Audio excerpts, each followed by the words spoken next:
Seja bem-vindo ao Pode Marcar, o podcast que fala de empreendedorismo, estratégia, posicionamento e estratégia de marca. Considere-se se inscrever nesse canal se o conteúdo de hoje fizer sentido para vocês. Nós vamos compartilhar aqui muito conhecimento de negócios, principalmente do mercado jurídico, porque hoje trouxemos aqui um convidado especial desse universo e vai trazer muito conteúdo relevante para nós. Vou apresentar ele aqui, um grande amigo, e já vou dar a deixa para ele do tema de hoje, o desafio que ele vai ter para falar com a gente aqui. Então, o tema de hoje é advogado e o novo mundo jurídico com IA. Olha aí, os advogados, o mercado jurídico vem procurando, falando sobre IA.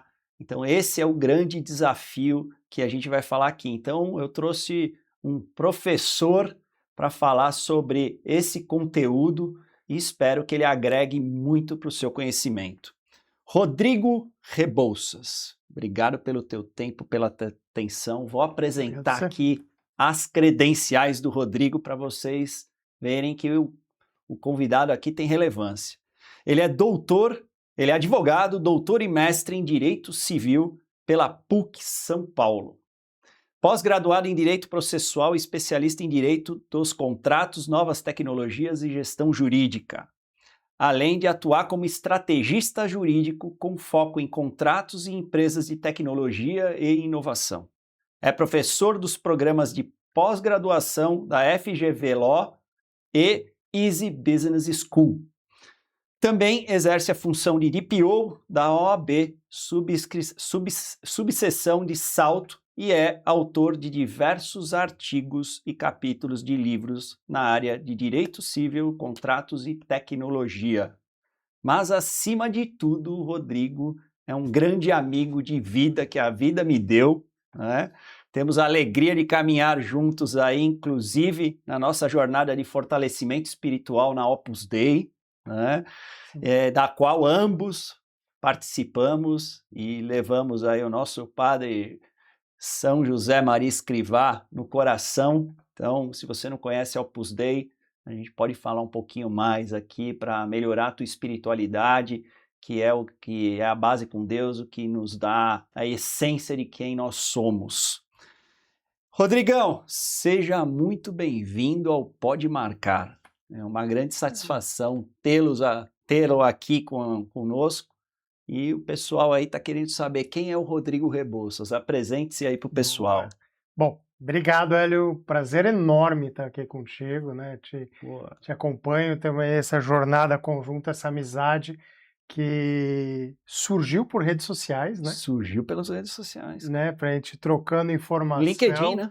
LinkedIn, vendo o que você estava fazendo, você vendo o que eu fazia, fizemos comentários um do outro, que trabalho bacana, isso gerou um café, desse café estamos aqui, então, tantas coisas passaram. Quanto tempo já, Rodrigo? Isso foi pré-pandemia, bem antes da pandemia. Foi antes da pandemia, eu não estava nem aqui, acho que já faz uns 10 anos. Eu ia chutar uns 10 anos. Uns 10 anos. Nessa jornada, né? E depois eu fui embora para os Estados Unidos, voltei, é isso aí, uns 10 anos, cara. Caramba, aquelas coisas que a vida nos traz, né? Aquelas alegrias. As alegrias, cara. Mas muito bacana. Bom, sou acima de tudo amigo do Hélio, né? Enfim,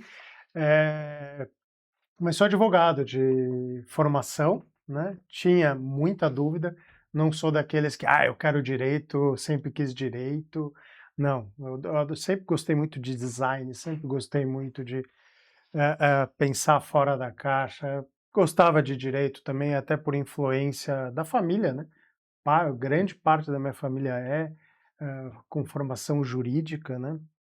Só que em casa, meu pai foi um dos primeiros doidos a implantar software no Brasil, na época de cartão perfurado ainda. Caramba! Pensa isso, né? E meus irmãos seguiram a área de tecnologia por muitos anos, né? E eu sou temporão, sou caçula e temporão. Então eu cresci naquele ambiente onde parte da minha família era do direito e dentro de casa muita tecnologia, né? Numa época em que tecnologia não era internet, né? Era software e hardware, Essa era software e hardware. né? Muito bom. Mas que já era um avanço incrível. E isso acabou fazendo com que, ao fazer direito, né, eu sempre tivesse esse foco em tendências, em tecnologia e inovação, né? E, querendo ou não, um certo estrutura de pensamento computacional, né? E que Hum, muita gente às vezes olha e fala, mas direito e pensamento computacional não se correlacionam. Total. A nossa forma de pensar é sempre sim e não. Vai para cá, vai para lá e vendo as consequências que você toma, que é a mesma forma de um pensamento Sem dúvida. de programação computacional ou de tomada de decisão de design também. Quando você pensa em experiência do usuário, quando você pensa em experiência do cliente, por aí vai. Então eu sempre acabei agregando esses dois universos. Durante muito tempo tive escritório próprio aqui em São Paulo e depois acabei virando de lado da mesa e assumi o jurídico de uma software house, que foi uma das maiores do país, até ela ser absorvida, né? Fiquei lá muitos anos também, né? Então eu sempre tive essa experiência dos dois lados da mesa, mas eu sempre gostei muito da academia, né? Eu sempre Você é olhava para a professor academia nato, né? e falava, esse aqui é algo muito mais especial, né? Algo que você faz realmente não só por amor, mas por uma dedicação de ajudar a transformar Sem pessoas, dúvida. ajudar a transformar o mundo ou fazer as pessoas pensarem, terem um raciocínio crítico, provocar, não é aquela, como dizia, faleceu no fim do ano passado um grande amigo da área, um grande educador na área de medicina, curiosamente, mas que eu tive muito contato, que ele falava, não é só dar aquela aulinha, não, fazer a pessoa pensar, fazer a pessoa sair dali fritando a cabeça, falando, calma, para onde eu estou indo? Né? O que, que eu estou fazendo? E eu acho que isso é que faz sentido, né? Excelente, excelente. Olha aí, nós falamos já aqui de palavras que o universo jurídico pouco aplica, né? E às vezes interpreta errado. Design, vamos falar aqui de design thinking, né? Formas de pensar o design. Olha aí, um criativo, né? Falando de toda essa questão de tecnologia, não como só ambiente SaaS, o sistema, hardware, né, e software, que era a parte quando ele se envolveu nesse processo, né? Então, essa inteligência computacional é a forma de sim ou não de pensar. Então, assim, a parte educacional para você aqui que está querendo é, fazer escolhas, né, de que você quer aprender daqui para frente, então acho que vai ser muito relevante para você. Mas antes de tudo, eu quero conhecer mais aprofundadamente o Rodrigão. Então, vamos entrar um pouco na história do Rodrigo, né? Olhando o Rodrigo do passado e olhando o Rodrigo do presente, de hoje, quais eram os seus sonhos e desejos e quais desses desejos e sonhos estão se concretizando hoje? Olha, eu acho que lá atrás eu tinha tinha não, tenho até hoje muita dúvida. O que eu tenho menos são certezas, tenho mais dúvidas, né? Mas dúvidas que vingavam desde exatamente, desde a profissão, da escolha do direito propriamente, né? Mas sempre gostei do direito. Mas eu também gostava do design. Só que quando eu me formei, sou formado século passado, né? Fim do século passado, Não vamos falar na né? cidade aqui. Formado em 97, passei na OAB ali de De primeira já, primeiro. porque já Ah, estagiava, então tá. tenho muita vivência prática, então fui para a prova com muita segurança até, né? E passei sem problema, não precisei de cursinho nem nada disso, mas naquele tempo, naquele tempo parece coisa dos antigos, né? Mas enfim, é, quando você falava de direito, você falava de uma carreira ou de escritório ou pública. Concurso. Nem escritório, nem em departamento jurídico você falava, né? Você ir trabalhar em departamento jurídico era quase um não direito, digamos assim, tá? Mas existia, lógico, Sim. mas com menos relevância. Hoje, esse mundo é completamente diferente. Hoje, quando você fala de realizar uma faculdade de direito, você está abrindo um leque de oportunidades e de caminhos que vão desde você trabalhar como um legal designer, como um legal operation, como uma infinidade de outras áreas vinculadas ao direito, a hora que você cruza isso com IA, seja generativa, seja agêntica, seja codar. Eu dou um curso dentro da GV de jurimetria que a gente desenvolveu lá. É um curso que tem muito sucesso, muita procura dos alunos. Só esse ano é a 4ª turma que eu estou dando, essa Quarta semana, turma já? inclusive. Caramba. Só desse curso. É uma optativa para os alunos do pós, e às vezes a GV abre como o curso de curta, né? Mas normalmente está ali. Ou os programas que eu participo do Easy também, que são todos programas que não é o direito hard skill, é o direito como instrumento para a tomada de decisão, o direito como instrumento para o business, para o negócio, né? Então você vai pensar em governança, você vai pensar em estratégia, você vai tomar tomada de decisão. E isso você não via antes. Você via a técnica jurídica hard skill jurídico, né? Então a tua 100%, função né? era ser jurista, jurista, Técnico, né? jurista, jurista, técnico, né? Esse leque hoje, ao mesmo tempo que ele abriu muito e muitas oportunidades, toda vez que você dá muitas oportunidades, você gera algumas dificuldades para as pessoas tomarem Sem caminhos, dúvida. né? Mas, voltando um pouco, o Rodrigo do passado e o Rodrigo de hoje, o Rodrigo do passado olhava para isso e falava, tá, mas onde é que eu encaixo fazer um trabalho um pouco mais fora da caixa? Eu lembro a primeira petição que eu fiz usando Visual Law, né? Que na época nem tinha esse nome, nem era conhecido como isso. Eu precisava fazer um memoriais no tribunal de um processo complicadíssimo que eu assumi, mal escrito pelos advogados dos dois lados, que você não entendia. Eu falei, como é que o tribunal vai entender isso? Eu lembro que eu fiz um infográfico. Quer dizer, não é só textual, é visual. É visual. Eu lembro que eu fiz um infográfico mostrando fato e correlacionando fato e direito e tal, ali em PowerPoint, um negócio tosco, se eu pensar hoje em dia. Mas na época, Fazia toda a diferença. fazia toda a diferença. Eu montei aquilo, falei, esse é o meu memoriais, vou despachar. O pessoal do escritório olhou para mim e falou, Rodrigo, você vai preso. Você está desenhando na lousa para o desembargador, né? Eu falei, bom, que bom que tem vocês aqui para ir lá me soltar, né? Eu vou. E A fui. ousadia já estava em você, E fui. sempre. Entrei pedindo desculpas pro desembargador, né? Até. Só que não se falava disso, né? Pedindo desculpas pelo formato. Eu falei, mas é que o Sim. processo é tão complexo que eu olhei e falei, eu levei. Tive que ler 3 vezes. Eu resolvi E eu desenhar. não tenho dúvida que Vossa Excelência irá ler. Mas Vossa Excelência tem muitos processos para ler. Muitos mais do que eu. Então eu resolvi simplificar. Simplificar ainda. Ele ficou parado olhando, eu lembro direitinho, ele ficou parado olhando. Eu falei, doutor, acho que agora que eu estou entendendo o processo. Obrigado. Aquele obrigado, eu acho que foi o estalo de um novo momento ali que eu comecei a fazer a minha atividade jurídica de forma diferente. Então, petições que eu fazia muito extensas, eu comecei a encurtar. Linguagem quanto muito tempo? rebuscada, Quanto juridiquês. tempo atrás? Ela tem uns 20 anos. Não se falava de nada Não disso, se falava nada disso, né? né? E daí ali que eu fui entender que dava para cruzar design com direito. Ali que eu fui entender o que era design. No sentido de experiência do usuário, no sentido de usabilidade, de simplificação, de comunicação eficiente. E comecei a partir dali, eu comecei a entender também que o bom profissional do direito, e isso para mim cada vez mais real, trazendo para hoje, é aquele que detém um domínio muito forte da técnica jurídica. Eu não posso abrir mão da técnica jurídica, mas que tem que ser simples, que tem que ser direto, que tem que ser objetivo.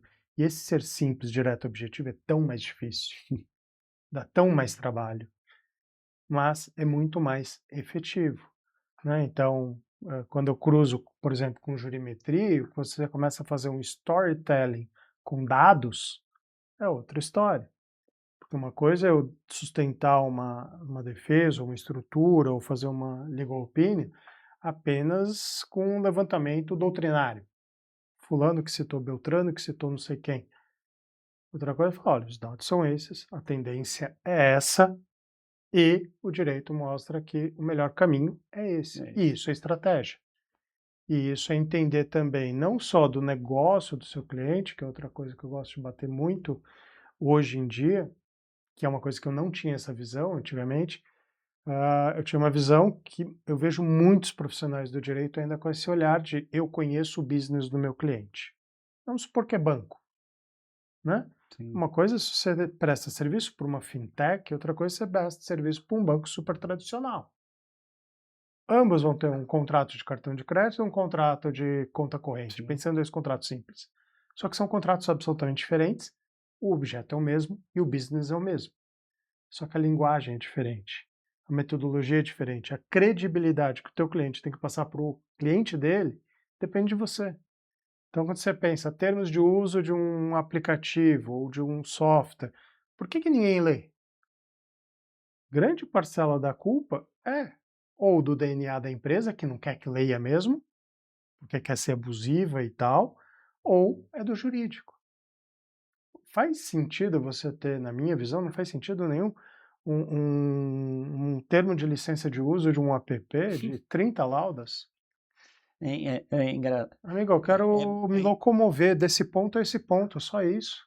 é interessante ver você falando, né, o Rodrigo do passado e o Rodrigo do presente, né, essa questão de que você, você entrou no jurídico, mergulhou no jurídico, entendeu a complexidade do jurídico e você tinha uma forma diferente de enxergar as coisas que os advogados que não tinham a sensibilidade que você tinha visual, a sensibilidade de questionamento que você tinha e você trouxe isso e você aplica hoje isso no presente, né? Ensinando para o advogado que é isso, olha, não adianta você só ser bom tecnicamente, você tem que entender de negócio, né? Que é o tal do business developer, né? Que é o advogado de negócios, ele não olha só para a técnica jurídica, ele olha para a necessidade, a cultura do cliente, a dor que esse cliente tem,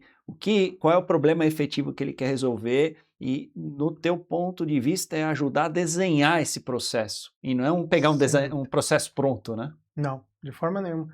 E É muitas vezes desenho, né? É desenho. é desenho e processo. Desenho, processo e empatia. Infelizmente, a palavra empatia, ela está muito mal usada, Sim, muito mal empregada, desgastada, né? sim. Mas ela é fundamental quando você pensa num processo de desenho, num processo de entender o cliente, de comunicação, de onde está a dor, né? Comportamental puro, né? Quer Puro. dizer, quem vai receber a informação? Uhum. De quem eu vou extrair a informação? Quem vai ser o intermediador desse processo? Aí entra no design da experiência, né? Como que eu vou trazer um storytelling, uma narrativa para isso? Eu estou dizendo isso porque esse olhar que você tem do mercado jurídico em transformação, principalmente com as IAs que vão chegar aí, e tornar isso visualmente e em termos de design de experiência melhor, eu faço isso no branding.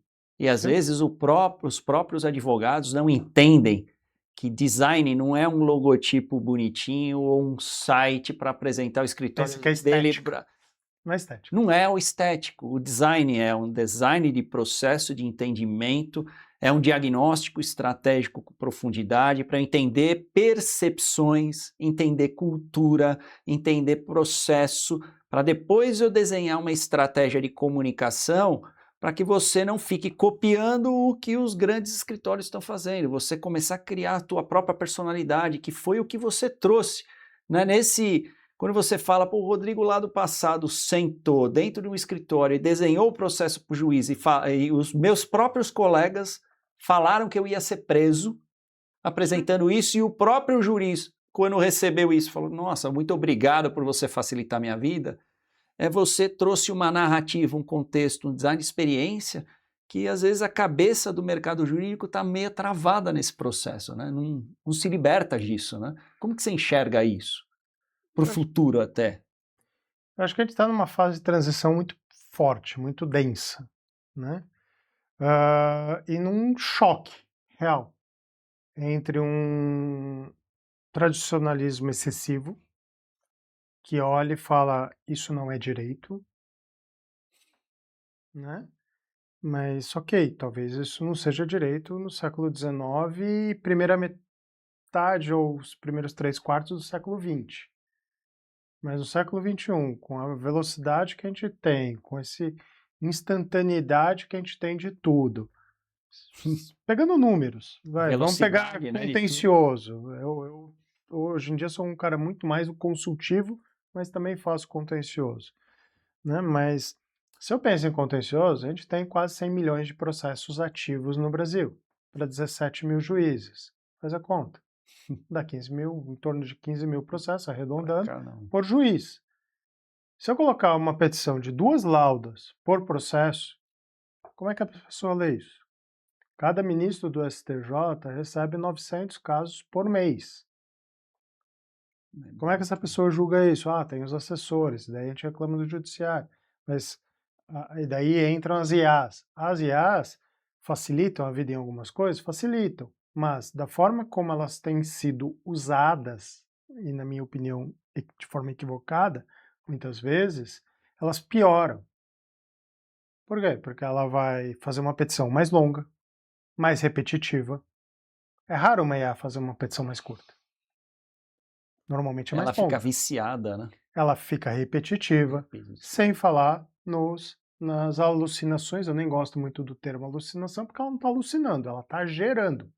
Sim. Ela é generativa, ela foi criada para gerar. Para gerar. Não, né? Então, quando a gente fala que ela alucinou, não, ela está fazendo o trabalho dela. Ela foi programada, o algoritmo foi programado para isso, né? E tem coisas que a maioria não entende, por exemplo, quando ela cita um acórdão, mesmo você pensar uma IA generativa específica, não é que é para você usar exatamente aquela decisão. Ela está te sinalizando, aqui cabe tal coisa. Você pensar numa IA genérica, né? O Chat, Gemini, Copilot, tem tantos outros, ela está te sinalizando o que você tem que pôr. O problema é que o pessoal não entendeu isso, porque o pessoal não foi alfabetizado digitalmente para isso. Então pega aquilo e manda para frente. Na sua percepção, quais são os maiores desafios daqui para frente na carreira jurídica com essa chegada dessa IA? Os prós e os contras de tudo isso. Vamos lá, eu acho que prós, simplifica em parte a vida, né? Agilizada também. Dá uma agilizada, alguns trabalhos repetitivos faz todo sentido, né? Eu uso, mas eu uso como um apoio, para não sair do papel em branco. Sempre como uma Da mesma forma que antes a gente usava minutários. Eu tinha uma minuta de petição, eu tinha uma minuta de contrato, ainda tenho esses minutários. Só que agora eu posso me valer de IAs específicas, uma IA generativa de contratos, uma IA generativa processual e de direito, que vai ter um resultado muito mais eficiente do que uma genérica, tendencialmente, né? Porque sempre tem a queridinha da semana. Sim. Ultimamente não é nem a queridinha do mês. É quase a da semana. Aparece uma nova versão. Não dá para acompanhar todas. Possível, né? Isso é uma vantagem? Sem dúvida. Mas isso envolve múltiplos riscos, né? Destacar 3. Uma questão de governança e uso ético. Então, eu tenho uma questão de dados, eu tenho uma questão de informação. Outro dia mesmo eu tenho um cliente enfim, tem acontecido muito isso na advocacia dos clientes usando as IAs para tentar ajudar o advogado, que às vezes atrapalha, ao invés de ajudar. Mas tudo bem. Ele pegou o contrato que a gente tinha lá de base, pediu para a IA dele analisar e me passou algumas sugestões. Daí eu falei... Nem leu. Nem leu, me passou. Falei, você considerou o seguinte, que você colocou isso numa IA genérica, tudo bem que era paga, mas é genérica. Esse contrato tem uma cláusula de confidencialidade, este contrato tem dados pessoais e dados empresariais e comerciais, e esta cláusula de confidencialidade prevê uma multa de R$500 mil por ato. E você compartilhou isso numa IA genérica. Aberta. Você percebeu isso? Ele, não, veja bem e tal. Isso vem acontecendo cada vez mais. Então, isso envolve governança, isso envolve uso ético, isso envolve uma alfabetização digital que as pessoas não têm. Grande maioria. Quer dizer, um grande risco para o mercado jurídico é o uso displicente Sim. da tecnologia. Como Jogando sempre foi. muita informação, sem saber o que você está colocando, sem o que você está liberando, e obtendo respostas também genéricas. Daí envolve 2 outros aspectos. Um que é uma formação jurídica que vem se tornando um pouco mais rasa, então faz com que as pessoas, mais rasa no sentido de que as pessoas desenvolvam menos pensamento crítico, principalmente. Então, aquilo que uma IA me Entram no devolve, eu automático. acredito. Entra no automático. O que ela está falando é o que... Então, antes o que um estagiário, estagiária, que independente de gênero, um advogado, uma advogada júnior me entregava, necessariamente era revisado. Isso jamais passava na cabeça de qualquer profissional do direito, pegar isso e passar para frente de primeira, né? Sim. Jamais. Com esse baixo desenvolvimento de pensamento crítico, você faz com que pessoas acreditem, não, foi a IA que fez. E a IA, tal como era o Google antes, não, mas eu estou vendo aqui no Tô Google que o que pesquisando. você está falando não está correto. Calma, então o Google sabe tudo bem, a base de dados dele é maior, mas Sim. não necessariamente a análise ele sabe fazer. Aqui o Google como buscador, tá? Poderia ser qualquer outro. Sim. A hora que você joga isso para uma IA, isso acaba sendo replicado. Esse é um outro ponto. E o terceiro, que aqui me preocupa bastante, é uma pasteurização do conhecimento. Então, cada vez vai sair tudo mais igual, mais parecido, mais limitado a um determinado padrão, porque está todo mundo buscando uma mesma base de dados. Pegando esse ponto, aproveitando, não te cortando, mas pegando esse ponto. Quando tudo parece igual, as respostas vão vir similares, a narrativa, o storytelling às vezes vai ser copiado, como a gente já vê não só no mercado jurídico, em todos os mercados tem a fase da cópia, e aí tem a fase da adaptação.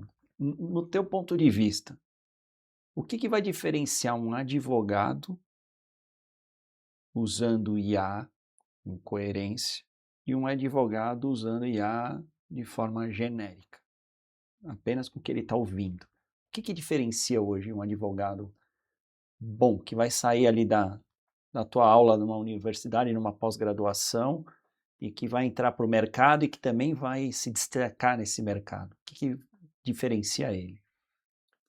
Olha, vamos lá, acho que é a forma do uso, principalmente, mas o uso criterioso, né?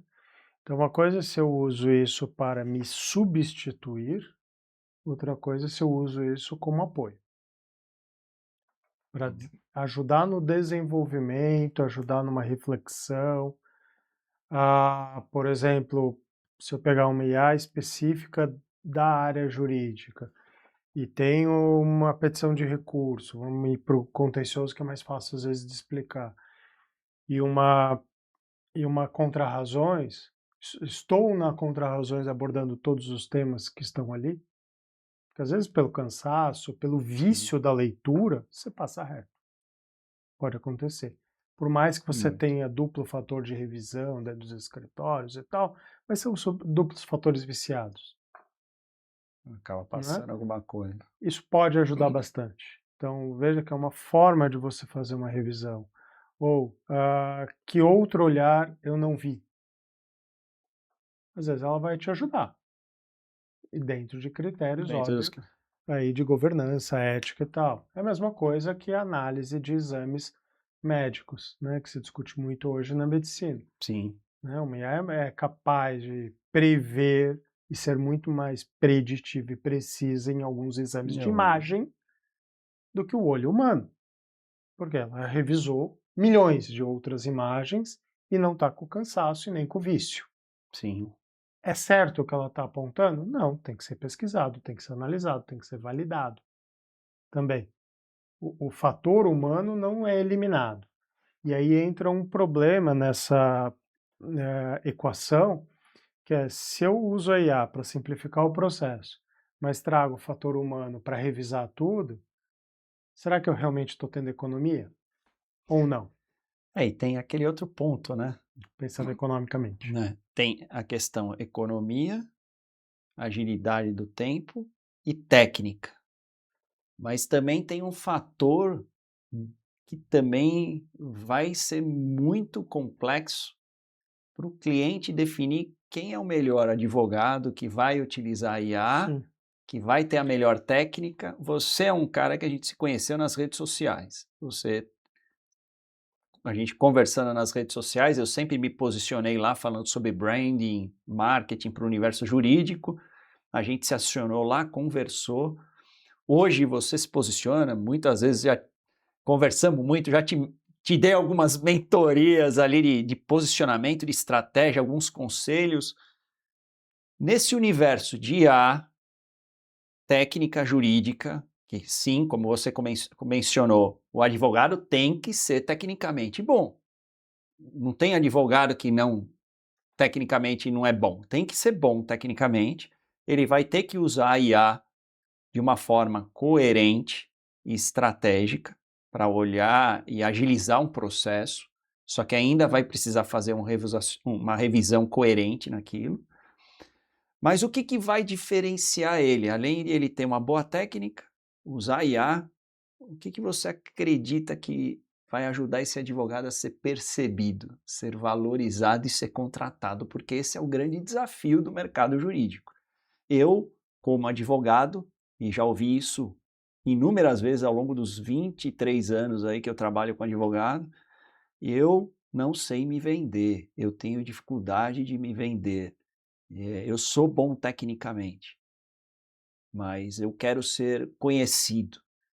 E muitas vezes eu falo para ele: você não precisa ser conhecido, você precisa ser reconhecido em alguma área específica que você vai falar com constância, com coerência e com estratégia para que as pessoas gerem percepção em cima daquele valor que você tem e automaticamente te contratem. Na tua percepção, olhando isso que você falou, o cara tem que ser bom tecnicamente, ele tem que ter uma visão de design, de desenhar processos de forma diferente, tem que usar IA, mas o que vai diferenciar ele para o mercado? Ele boa. quer se vender lá. Tá Desafio bom. essa. Você teve muito esse desafio também, né? E Sim, todos os sim. advogados têm, né? 1.500.000, né? 1 milhão Ou e 500 seja, mil. nesse 1.500.000, como eu me destaco, né? Como eu Sim, gosto daqueles, pegando imagens, né? Você imagina o filme lá em preto e branco e uma pessoa no meio no meio. em colorido, né? Como é que eu sou esta pessoa em colorido? Normalmente eu dou o exemplo do Matrix, quando ele está sendo treinado e passa uma dama de vermelho, né? De vestido vermelho se destacando no meio da multidão, né? Veja, eu acho que assim, primeiro, é não ser mais um. Meu primeiro ponto é ser você. Ah, mas eu não quero ser esta pessoa. Legal, então eu acho que tenho que pensar em carreira e na boa carreira em Y.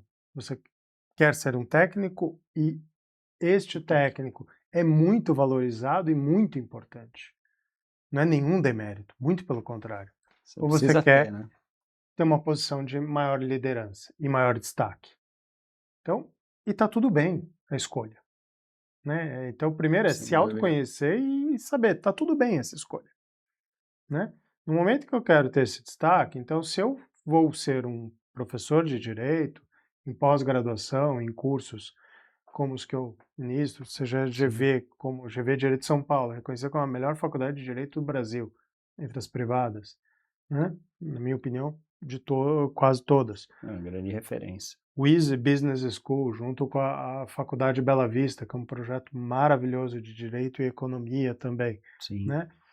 O Easy está entre as 5 melhores escolas de negócios do mundo, né? Então, a hora que você fala, eu quero estar lá, eu não posso ser um na multidão. Eu tenho que trazer algo para a pessoa refletir.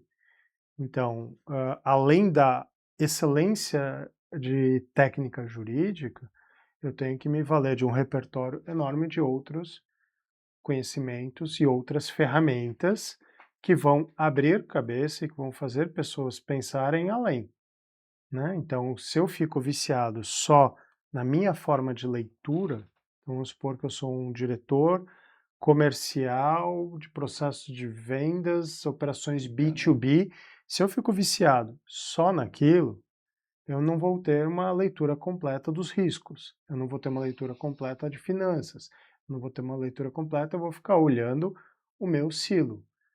E não, eu entendo que assim, você tem que ser um grande especialista, mas sem perder a visão do geral, né? Usando aquelas metáforas super E, batidas, sim, mas eu tenho que entender muito daquela árvore, mas eu tenho que entender da floresta. E qual é a estrutura daquela árvore e a importância dela no meio daquele ecossistema todo. Então, a hora que eu olho esse ecossistema, de que ecossistema estamos falando? Então, eu estou falando de uma empresa que é pura shareholder e que quer um resultado imediato, o tipo de serviço é um. E aí eu tenho um foco de serviço direcionado para aquele cliente que vai atender aquela necessidade. Esse sim talvez vai ter um tipo de contrato que vai ser chato, complexo, justamente para não ler e cheio de pegadinhas. Como eu posso ter uma empresa com um viés de capitalismo consciente, né? Os sim, capitalistas não gostam desse nome e nem quem tem um viés mais progressista também não gosta porque não tem gosto. capitalismo na história. Mas a teoria do capitalismo consciente valeu. Eu tenho que ganhar dinheiro, mas eu tenho que respeitar o outro. Eu tenho que respeitar o social, que tem muito a ver com essa pegada também de Opus Dei, que a gente falava Sem logo no dúvida. início, né? Então eu tenho que ter o meu desenvolvimento pessoal, mas eu também tenho que ter um olhar para o todo, para a comunidade, para a família, para o respeito ao próximo, a extraordinariedade do trabalho ordinário, tudo isso, né? Então, na hora que eu olho isso e entendo O esse processo. ponto, eu não estou entregando mais um serviço jurídico. Eu estou entregando uma solução com um fit específico, com uma estratégia específica para o meu cliente, desde que o cliente permita. E aí eu tenho o segundo ponto da história. Eu tenho que ter essa permissão do cliente. Então, quando eu trabalhava lá, dando de exemplo, na Software House, que é uma empresa de software de gestão jurídica, de gestão empresarial, corrigindo, nós éramos, acho que, o quinto player do mercado, né? Tínhamos mais de 3.000 clientes, mais de 400 funcionários diretos e tal. Sabe quantos processos a gente tinha contra a empresa? Uhum. Três. Três. Nossa, Contando trabalhistas. Três. nossa, O muito nosso pouco. concorrente direto tinha mais de 20 mil. A equação era essa. Por quê? Porque você tem um trabalho preventivo e preditivo, Muito que mais ele não eficiente. é quanto custa fazer um contrato. Não é isso. Você está fazendo um trabalho de estratégia empresarial, né? E Sem uma dúvida. cultura empresarial, que era focada em solução. Eu não quero segurar o cliente pelo dinheiro. Eu quero segurar o dinheiro o cliente pela Pela satisfação. satisfação. E esse ponto que você falou, né, do autoconhecimento, hum, isso é a premissa básica para um advogado que quer construir uma marca pessoal forte dentro do mercado jurídico. Ele precisa, primeiramente, se autoconhecer, entender as habilidades que ele tem, que são únicas e exclusivas dele, Sim, que vai além da técnica do conhecimento processual e jurídico. O que que você tem? Qual é o seu maior talento? E principalmente o que está alinhado com o seu propósito de vida. Eu lembro quando a gente fez uma última conversa que você me acionou para pedir um conselho, e óbvio, se o conselho fosse bom, se cobrava, não se dava, né? Então eu fui lá prontamente, né, como amigo, pô, Rodrigão, vamos, a hora que você quiser, a gente marcou e você me fez algumas perguntas e eu te devolvi algumas outras perguntas te dizendo, está alinhado com o que você quer, está alinhado com o teu propósito, o que que aquelas pessoas estão esperando de você e o que que você está esperando daquelas pessoas, daquela oportunidade, porque a vida, muitas vezes, é um teste. sim. Como você bem mencionou, a vida, às vezes, muitas vezes, é um teste. olha, eu vou fazer uma tentativa e erro, como você mencionou, eu errei muito mais do que acertei. Eu também, na minha vida aí de 30 anos de carreira, eu mais apanhei do que bati, né? Mas eu acho que o grande desafio na evolução de um profissional que quer se diferenciar, que quer se tornar único, é primeiro ele se autoconhecer com bastante profundidade, enxergar os seus principais valores e princípios e virtudes, que a gente discute muito também lá na Opus Dei, né? Quais são as virtudes, o que você carrega dentro de você e que faz sentido para você e o quanto isso vai ser útil para alguém. O quanto isso vai ser útil para aquele cliente que você quer se conectar. Porque muitas vezes aquele cliente ele quer muito mais do que a técnica jurídica. Ele quer um profissional que olha para o business dele e entende do negócio dele. Às vezes ele quer um intermediador de uma conversa, se for uma questão societária, ele vai ter que ser muito mais um psicólogo mediador, ele precisa ter algumas habilidades de comunicação e às vezes ele tem isso, só que ele não sabe comunicar isso, ele não sabe expressar isso como diferencial e às vezes ele vai para as redes sociais e só se bate na tecla do conhecimento. Eu lembro bem que faz uns 2, 3 anos atrás também, que a gente fez uma conversa que você queria a questão da mentoria, e eu te falei, Rodrigão, você tem que ir lá para o LinkedIn, expor quem você é, falar do teu dia a dia das aulas, na profundidade que você tem, essa habilidade de condução, né, que você tem de dar a aula de uma forma diferente, usando o Design Thinking, que nós sentamos lá atrás em Sorocaba e você, pô, eu estudo isso há anos, eu falei, pô, eu aplico, por que você não mostra isso no dia a dia do jurídico? Porque isso é uma grande bagagem sua, de que você adquiriu, né, que é enxergar o jurídico com design, e que o mercado não conhece. Então traga essas habilidades, mostre esses seus diferenciais, porque é isso que vai te conectar com as pessoas certas, né? E você começou a se posicionar melhor no LinkedIn, mudou a comunicação, criou uma referência visual do tom, de cor, para criar diferenciação, postura, a fala, tom de voz, tudo isso fez hoje você ter uma repercussão grande ali no LinkedIn, né?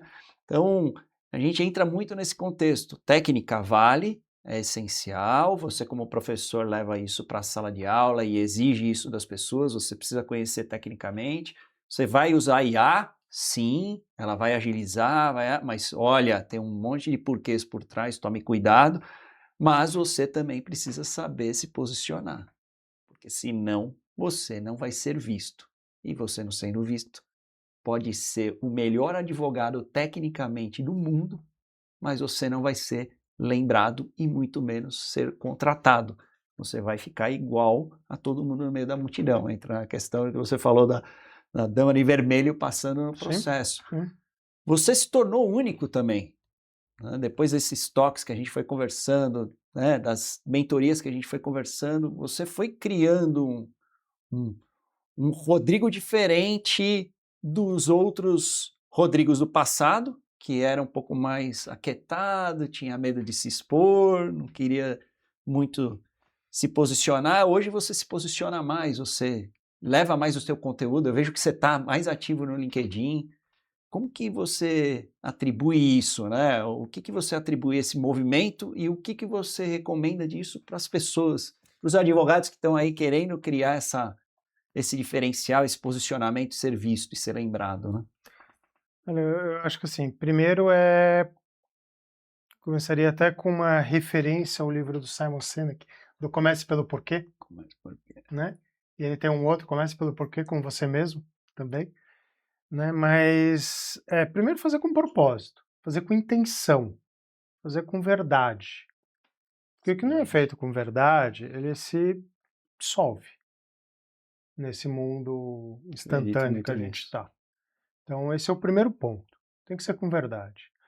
Outra coisa no momento que você passa por vários processos de autoconhecimento, e é uma coisa que desde que eu comecei a pesquisar, a entender, a cuidar mais desse autoconhecimento, e eu fui atrás desse autoconhecimento justamente num momento de dificuldade, né? Sempre, Eu tinha né? duas posições, eu tinha 2 posições fixas muito boas, em 45 dias eu perdi as 2. Falei: "Calma, alguma coisa muito errada eu tô fazendo".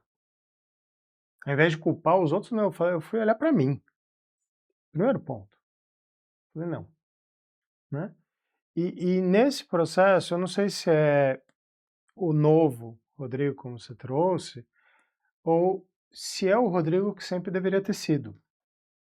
Porque, querendo ou não, a gente vive numa sociedade de controle e em redes sociais mais ainda, que você tem que se espelhar no outro, que você tem que ser parecido com o outro.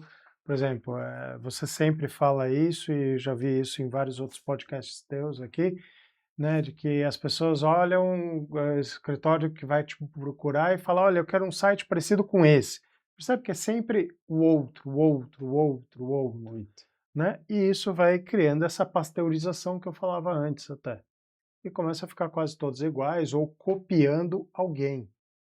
Não, eu tenho que copiar algumas técnicas, eu tenho que copiar alguns bons exemplos, algumas estruturas de, eventualmente, de gestão, mas eu tenho a minha própria, né?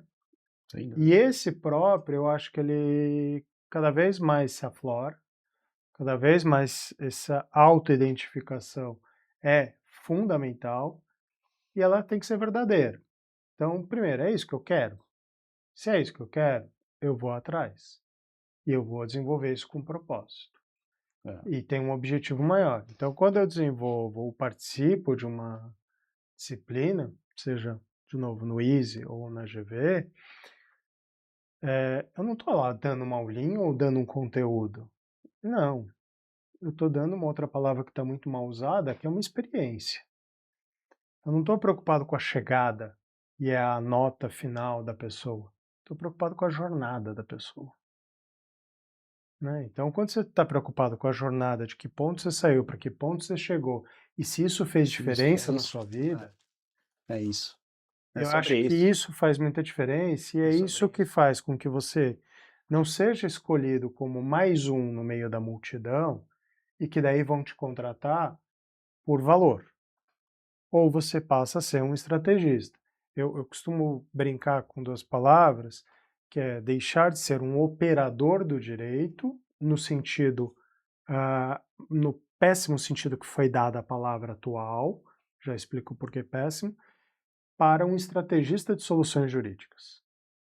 Eu sou custo, o outro eu sou pesquisa e desenvolvimento, eu sou investimento, né? No momento que eu faço essa conversão, isso muda muita coisa. Você passa a ser procurado porque você vai entregar algo diferente. E se você está cansado de entregar mais do mesmo, você também tem que se posicionar dessa forma. Então, tá, o cliente quer mais do mesmo? Ok, uma opção do cliente. Eu quero esse cliente? Uma coisa é, eu preciso Eu naquele meu preciso. momento de vida? Às vezes eu vou precisar naquele momento de vida, por questões financeiras, por N questões. Não, mas Sim. questão de expansão e tal. Mas é o que eu quero, né? Quando eu tinha escritório, já faz bastante tempo que eu desativei, hoje eu dou consultorias, né? Mas eu comecei a dar cartão vermelho para vários clientes. E na época o pessoal do escritório, como assim? Você vai abrir mão do cliente? Sim, eu não quero esse cliente. Porque não é o meu perfil, não é o meu valor, não é a minha ética. Eu não quero trabalhar para uma pessoa que conduz os negócios dessa forma, que trata as pessoas dessa forma. Isso é um ponto importante, né? São escolhas. Duras. A gente tem que fazer muitas escolhas, abrir mão de muitas coisas, e como você mencionou também muito bem, você está alinhado com o meu propósito. Eu também fiz muitas essas perguntas. Qual é o meu propósito? Eu ouvia todo mundo falar livros sobre propósito e eu sempre tive dificuldade. E eu descobri uma coisa nessa minha jornada, que eu não ia conseguir nada sozinho.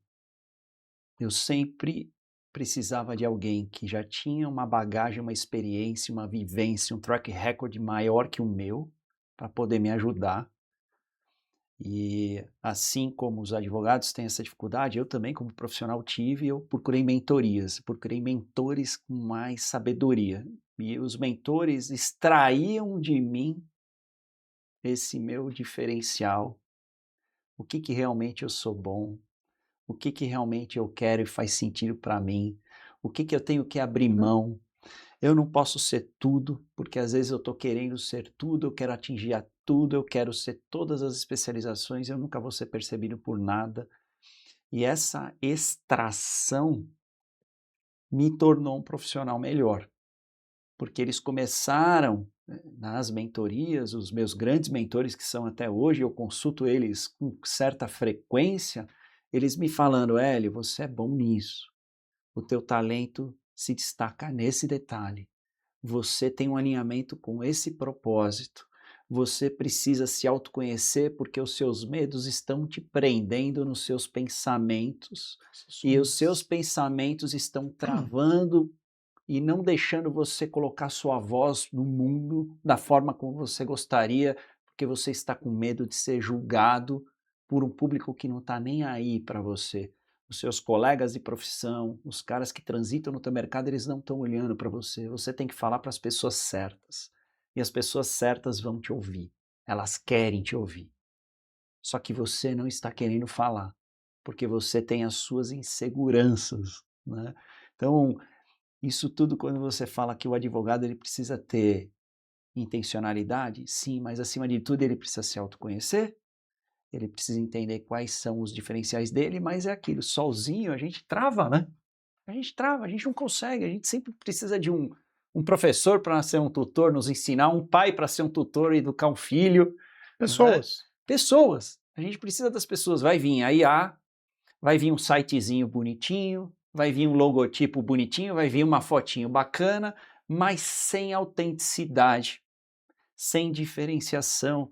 E aí você não se destaca, porque você quer ser conhecido e não reconhecido por aquilo que você está fazendo e as vidas, como você menciona dentro da sua sala de aula, a experiência que você dá é a transformação daquele aluno para um mercado que não é mais do operador do direito, mas é do cara que é o estrategista do direito, o cara que é o business developer, que é o cara que vai olhar negócio, que vai ter mais amplitude, que vai trazer metodologia. E aí eu queria entrar nesse contexto. Como você enxerga essa percepção e como você também traz o design thinking para mudar a metodologia do direito? Boa. Bom, eu acho que as duas perguntas são extremamente conectadas e entrelaçadas, né? Se eu penso no design thinking, eu gosto muito de uma frase do Tim Brown, né, do clássico design thinking dele, e um dos grandes Grande idealizadores, idealizador, é né? o É o idealizador idealizador. do design thinking, né? O Tim Brown tem uma das várias frases muito boas, mas uma delas que está lá no livro é: nós temos que tratar nossos clientes com empatia, né, e não como ratos de laboratório. É uma frase dura, mas é uma frase tão real, mas tão real. No momento em que eu entro dentro de uma sala de aula para dar uma aulinha, eu estou tratando meus alunos como ratos de laboratório. No momento que eu entrego um trabalho para um cliente, que é recorta e cola, ou que é da IA e eu entreguei, ou que eu cobrei o valor meu e mandei o Júnior fazer e entreguei, estou lidando como um rato de laboratório. No momento em que eu faço uma tese e falo, vai que cola, ou põe algum julgadinho aí, né? O julgadinho eu estou sendo bem depreciativo de propósito, né? Põe isso, põe aquilo, eu estou tratando como rato de laboratório. Ah, mas eu tenho que fazer isso porque não dá tempo. Tá, não dá tempo, então você tem que fazer escolhas, né? E aí toda escolha importa em N outras renúncias. Eu quero só o dinheiro? Ok, tá tudo bem, tem gente que tem isso como propósito, né? Eu quero ser reconhecido e esse reconhecimento é pela minha qualidade ou por o quanto eu ajudei alguém, né? Onde você vê isso? Aconteceu comigo semana passada. Um ex-cliente, eu desativei o meu escritório que eu tinha em São Paulo tem mais de 15 anos, né? Eu fui para a empresa, 100% empresa, antes eu tinha um pé em cada canoa, fiquei muito tempo lá. depois só acadêmico, depois esse tempo com consultoria e parcerias, né?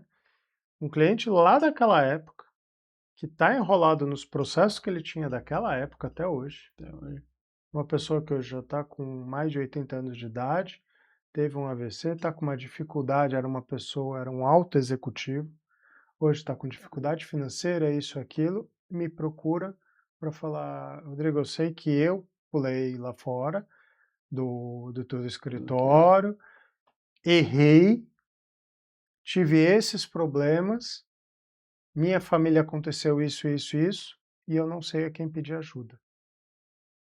Você consegue de alguma forma me ajudar?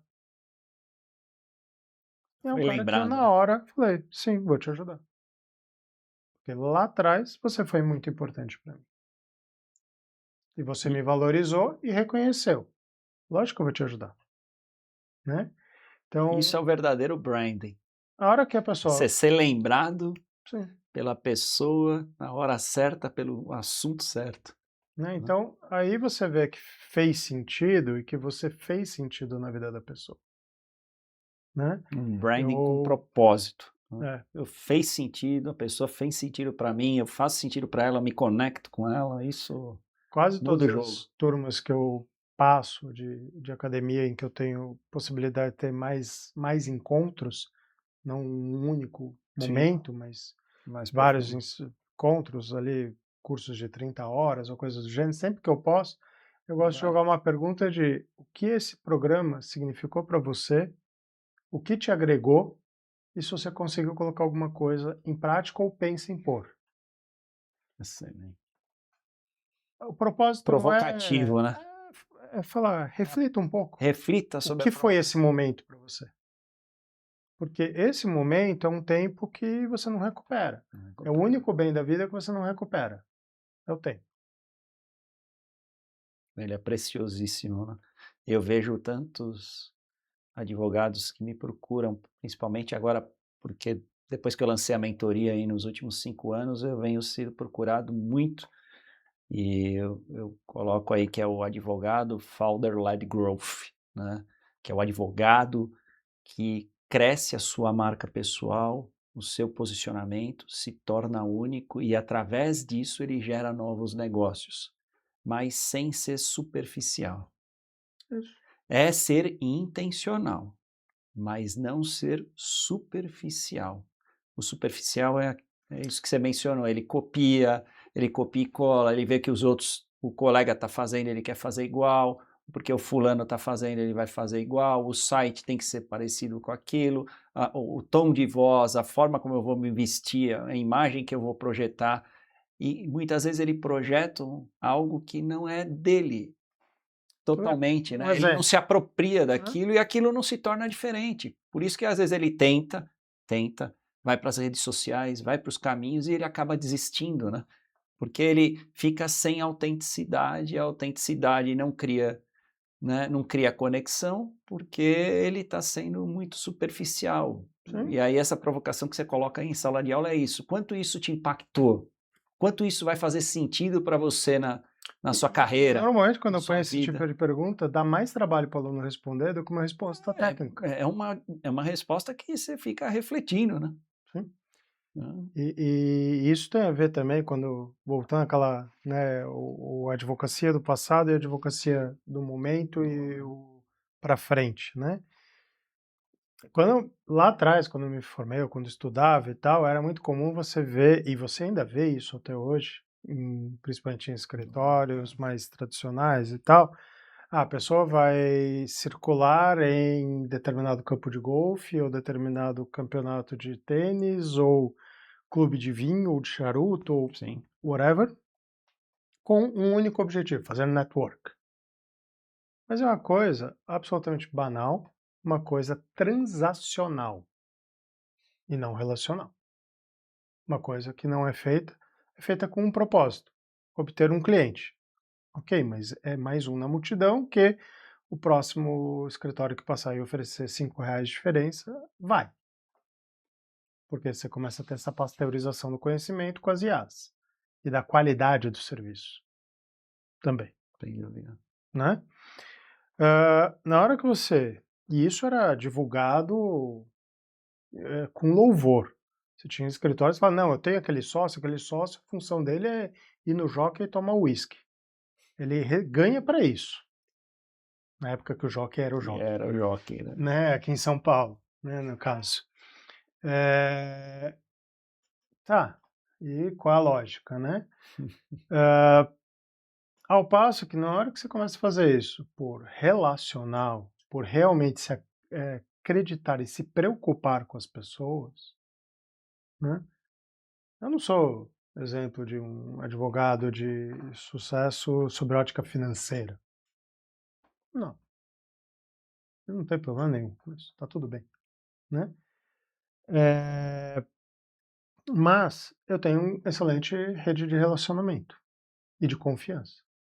Então, um exemplo disso é Que é ah, valor e não é preço. um cliente que eu peguei atualmente, ele era sócio de um outro cliente, né? E ele tinha uma atividade paralela, que é o hobby dele, uma banda. E eu gosto muito do estilo da banda, eu ia assistir por prazer, por gosto, onde ele estava. Tava ali. E eu soube que ele teve um problema de saúde e me preocupei com ele. Falei, cara, como é que você tá? Como é que você vai tocar? Não vou conseguir mais continuar na banda, vou ter que sair. Realmente me preocupei. Só que ele também via a qualidade do serviço que eu entregava lá. No momento que ele Isso. desfez aquela sociedade, criou uma nova empresa, ele veio me procurar. Não porque eu estava lá no bar, não, porque eu estava preocupado com ele, porque eu gostava da atividade extra trabalho e ele reconhecia o trabalho que eu entregava. Esse Daí vem a relacional, ética, né? vem tudo O isso. relacional vem com todos os pontos de percepções que ele já tinha construído sobre você. Você já se relacionou Sim. com ele, mas você também se tornou presente na vida dele, né? Sempre aparecendo, sendo visto, sendo lembrado, porque isso também é aquilo. Às vezes não adianta também a gente ser um bom profissional, ser É, ético, ser autêntico, só que a gente não bota isso no mundo, né? Não fala isso, porque entra nesse contexto, não é de se vender, mas é de se tornar percebido como. A percepção que você passou agora é como eu vou gerar valor para aquele cliente, sim. não só monetário, né, mas E de não só entrega, jurídico, tá? né, e não só jurídico, né, De mas outras experiências. como eu crio outras experiências e como ele vai me remunerar por isso de uma maneira que realmente faça sentido para mim, faça sentido para ele.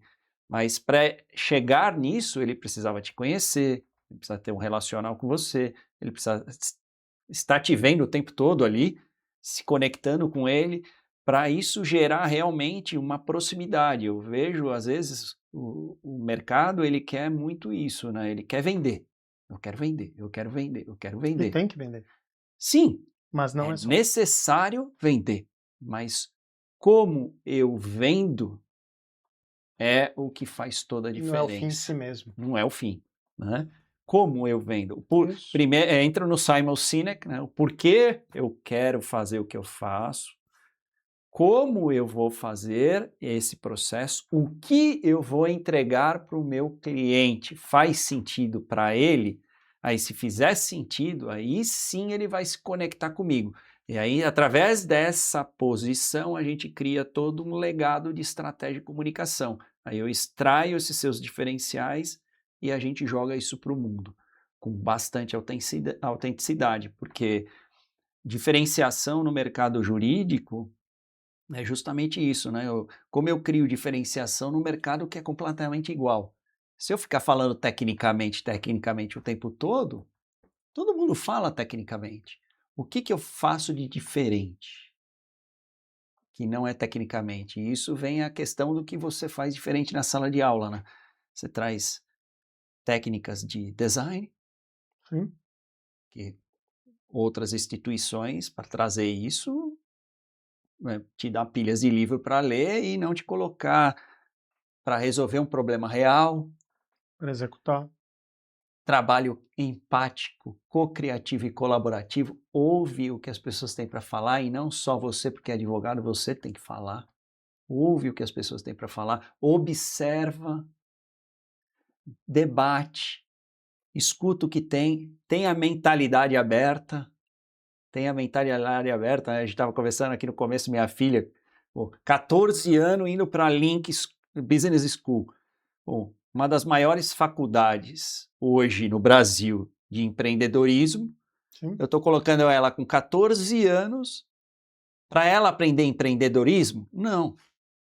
Para ela entender que ela precisa ter a mente aberta, expansiva para aprender coisas novas. E ela aprendendo coisas novas, ela vai entender o que está mais alinhado com ela e ela vai tomar melhores decisões. Assim como vai conhecer pessoas diferentes, vai ter debates nessa interlocução com outras pessoas, concordo ou não concordo, vai aprender a liderar, vai aprender a ser liderada. Então, tudo isso molda um mercado que precisa de uma evolução, que é o mercado jurídico. O mercado jurídico precisa sair do egocentrismo, do que é isso, eu fui feito e sempre fiz desse jeito, eu vou continuar fazendo, e mudar. Né? E isso acaba partindo até da própria OAB, né? Que às vezes agora está soltando um pouco mais, mas a gente precisa que o advogado tenha essa liberdade de expressão maior, porque no final ele é um negócio também, ele precisa ele gera emprego. É um stakeholder da relação. É um stakeholder da relação.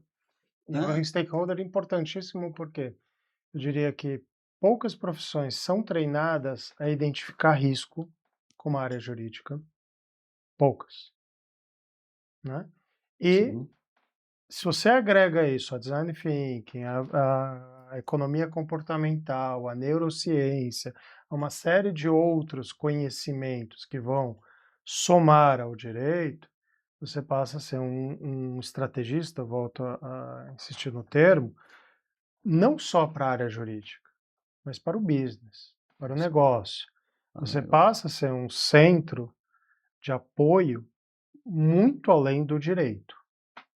Então, esse próprio cliente, não só esse, eu tenho outros que me procuram para pedir opinião, pedir sugestão e pedir até mentorias do que fazer sobre a ótica de business, não a ótica exclusiva do direito. Do direito. Então, o direito, antigamente, você era procurado, e muitas empresas ainda fazem isso, e isso é uma coisa que eu acho que precisa ser mudado em algumas empresas até hoje, não procurar o jurídico só na hora do perrengue, na hora do deu problema, né? Não, é no preventivo, é no estratégico, é no desenho do projeto, é no desenho do processo, é entender. Só que a faculdade tradicional de direito do Brasil está formando um profissional para isso? Não. São pouquíssimas que estão prontas e olhando para isso. São poucos projetos no Brasil que você consegue, de fato, identificar que está formando uma pessoa que está olhando uma estratégia, né? Então você ainda tem um certo aí, resistência, acho que é a palavra adequada, de falar, poxa, mas eu escrevo determinada coisa no contrato e o judiciário faz outra, por exemplo, né? Tá, mas o que você escreveu é o que realmente está acontecendo no relacionamento das partes? Aliás, você questionou o teu cliente se é aquilo que ele queria? Porque muitas vezes o trabalho jurídico é entregue como o detentor do conhecimento, né? Eu acho que citar sempre cito uma frase de uma das músicas de Caetano, né, de que Narciso acha feio tudo que não é espelho, que muitas vezes é o trabalho jurídico, em que eu olho e falo, uau, mas aquilo está refletindo a mim. Mas e a empatia com o cliente? E a necessidade, a dor e a estratégia do cliente? Onde está? Não, mas essa é a melhor técnica jurídica. Tá, mas essa melhor técnica jurídica está associada e alinhada com a necessidade, não do mercado, mas daquele cliente. Excelente, excelente. E isso faz toda a diferença. Faz toda a diferença, faz toda a diferença. Bom, pessoal, estamos chegando aí ao fim do Pode Marcar, uma conversa aqui, mais uma vez, Rodrigão, obrigado pelo teu tempo e atenção, tá aqui compartilhando um conteúdo tão relevante aí para todos vocês. E como todo episódio, a gente tem aqui um final, uma dica de livro, e hoje eu vou recomendar aqui, ó, Coisa de Rico, né? Esse é um antropólogo, Michel, fantástico. Ele escreveu esse livro recentemente, está bombando aí. Eu comprei e fui ler porque tem muito a ver com o meu universo de branding, de marca. E ele fala aqui que as marcas estão pulverizando e os ricos estão culturalmente se reposicionando, né? Então ele traz até algumas cenas, né, do que ele fala que o rico só é rico, né, quando ele tem uma bolsa Louis Vuitton ou um carro BMW ou vamos fazer compras em Miami, né? Então é um profissional que fez uma profunda pesquisa no universo comportamental. Então, o comportamento, a neurociência, as ciências comportamentais, elas realmente nos ajudam a entender como as pessoas e as culturas funcionam. Então, não adianta você ter uma Louis Vuitton se você está às 6 horas da manhã pegando o metrô lotado, saindo da estação Sé do metrô, indo para Barra Funda. Aquela Louis Vuitton não vai ter o mesmo valor sendo você usando essa mesma Louis Vuitton numa viagem para Miami. Aí talvez a Louis Vuitton você seja rica, né? Por mais que a Louis Vuitton seja uma Louis Vuitton original no meio da Praça da Sé, ela deixa de ser ter o mesmo valor do que uma Louis Vuitton num aeroporto internacional a caminho aí de Miami. Então, tudo sobre o contexto da cultura que nós vivemos é tudo isso que a gente falou hoje aqui, né? Nós temos muitas coisas culturalmente no nosso Brasil que precisam ser mudadas, levam tempo, mas para serem mudadas a gente precisa mudar as novas gerações. Então, eu comentei aqui nessa conversa sobre a minha filha, com 14 anos, indo para uma faculdade de empreendedorismo, e a melhor forma de eu mudar a mentalidade da minha filha é mudando os meus próprios comportamentos. Dentro da minha casa, eu mudo o meu comportamento, né, trazendo as virtudes que a Opus Dei, né, me direciona, trazendo as virtudes que o caminho, todo o livro meu da manhã que eu leio e que ele me oferta a mensagem certa com coerência, para que eu mude os meus hábitos, para que eu mude o meu comportamento, para que eu tenha maior coerência na minha tomada de decisão, né? Então eu espero, sinceramente, de coração, que esse encontro aqui, que essa conversa aqui ajude em algum momento mudar a sua história, te trazer conhecimento, fazer com que você tome melhores decisões. E vou deixar aqui agora aberto para o Rodrigão se despedir, deixar os seus contatos para quem estiver nos assistindo, queira entrar em contato com você para uma mentoria, para uma consultoria ou para dar aula em algum outro lugar, deixe os seus contatos aí, as suas credenciais para o pessoal. Onde que a gente encontra o Rodrigão? Vamos lá. Bom, Hélio, primeiro, obrigado novamente por esse momento, foi realmente incrível estar aqui com você. Sempre é muito bom, Sempre bom, né? sempre bom. Virtual, A presencial, melhor próxima nós vamos ainda. fazer cozinhando, que você gosta de cozinhar Sim, também. vamos. Eu vou fazer uma pizza, você vai fazer aquela massa lá que eu vejo você postando. Vamos marcar assim, que é uma coisa que eu gosto, acho que é um momento bacana, principalmente quando a gente faz isso em família, Pô, em família ainda né? melhor ainda. É, cara, acho que redes sociais vocês me encontram facilmente, principalmente o LinkedIn, que é uma que eu uso muito mais, Tá mais né? lá. Às vezes o pessoal comenta, você não posta tanta coisa no Instagram e tal. Eu falei, gente, eu não estou preocupado necessariamente com esse público, o público acaba sendo um pouco mais empresarial, né? Mas também me encontra, Tá é aí. Rodrigo Fernandes Rebouças facilmente no LinkedIn. Meu Legal. LinkedIn tá identificado como Rodrigo Rebouças, então é fácil achar, né? Que você consegue mudar lá o nome Direto. do perfil.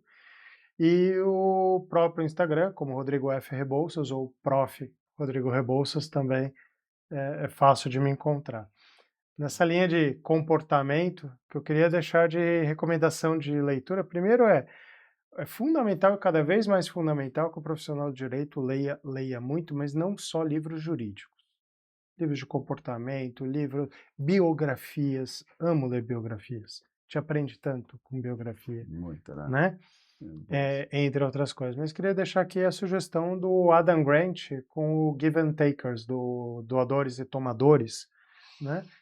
Que ele olha Excelente. justamente dois perfis de profissionais, aqueles que buscam o tempo todo o seu próprio interesse, o seu próprio benefício, que são justamente os tomadores, né? E começa a olhar o quanto o tomador tem resultados piores ou melhores em relação aos doadores, justamente para encontrar um meio termo entre os dois, nem de mais doador, nem de mais tomador, Tomador. né? Mas principalmente com pesquisa empírica na profissão dessas pessoas. E a hora que você começa a entender isso, você começa a entender como se posicionar numa negociação, como posicionar o seu trabalho, o que você quer, com quem você quer se relacionar, né? Então, Excelente. que momento é importante você distinguir aquele cliente ou aquele parceiro de negócios que é um tomador e que talvez faça sentido ele estar ali naquele momento, mas você já vai saber que não é algo perene, é algo transacional e não relacional. Então, por mais momentos Excelente. relacionais. Excelente, esse livro realmente é fantástico, eu já tive a oportunidade de ler, ele realmente me ajudou a tomar muitas decisões e até nas minhas mentorias, parte da minha metodologia, eu trago esses questionamentos para o mentorado, porque ele precisa tomar decisões e tomar decisão é difícil, não dá para ficar em cima do muro, você tem que tomar uma decisão e a decisão tem que ser a mais confortável, aquela que te deixa num ambiente que faça mais sentido para você. Bom, o propósito desse podcast é justamente isso, trazer grandes reflexões, grandes conteúdos, fazer com que realmente a gente consiga refletir sobre a nossa vida profissional, a nossa vida pessoal, a nossa vida espiritual.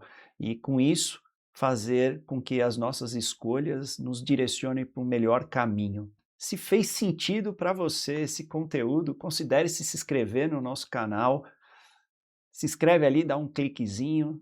Se quiser receber novas notificações, tem o sininho aí, clica aí também, dá um like, deixa um comentário, né? A gente responde também todos os comentários. E se ainda fizer ainda mais sentido e você viu algum colega, algum amigo que precisa receber esse conteúdo, compartilha com ele que nos ajuda muito a levar esse conhecimento para mais pessoas.